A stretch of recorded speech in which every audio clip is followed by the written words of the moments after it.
you might need to swap out your PS5.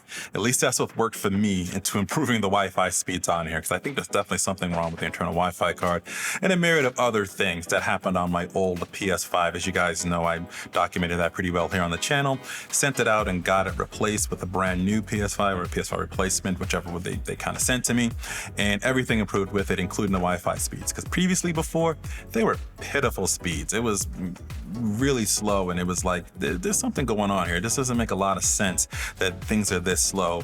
And like I said, that PS5 had a myriad of different issues going on with it. So I suspected there was something wrong, but I also tested out my Xbox Series S and see what that did for Wi-Fi, and it was what I was expecting. It had really good Wi-Fi speeds with it, based on what you get with a console, truthfully, because I still believe wired is going to be the best for these things, but these have improved greatly since then.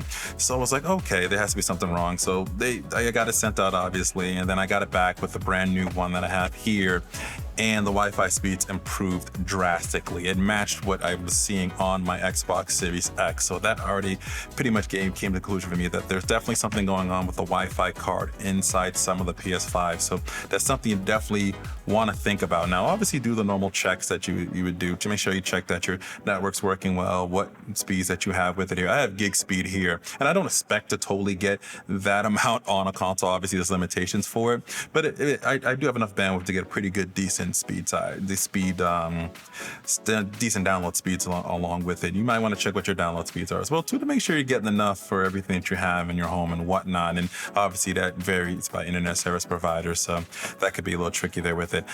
Some people change the DNS, and I don't necessarily recommend doing that.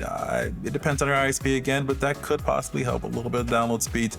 Also understand that these game servers are not the fastest. Sometimes a lot of people hitting it, so that could also contribute to sort of the slow download speeds with it. But after all that testing, if you're still having those issues, you definitely want to probably look at reaching out to Sony to getting your PS5 swapped out. Now, I still recommend wired over wireless if you're talking about the fastest and most consistent download speeds. I still see better consistency from wired connections, especially for downloading games and whatnot. So if you're downloading some large games, you might want to do that. Big games with big downloads of the Call of Duties and stuff like that, you might want to go wired. If you're going to go wireless, you might want to do it overnight before you need to play the game. You can also, if you're away and you have your PS5 in rest mode, you can use the PlayStation app and you can download remotely, so it'll be ready for you when you get home at the end of the day and whatnot. So those are some of the recommendations I have there with that. So if your Wi-Fi is having some issues, best to kind of consider that there could be something internally wrong with the PS5. So don't stress yourself too much about it, trying too many different things, because if those things don't work, you might want to look at it getting replaced and swapped out. Unfortunately, but at least there's an option there to do that.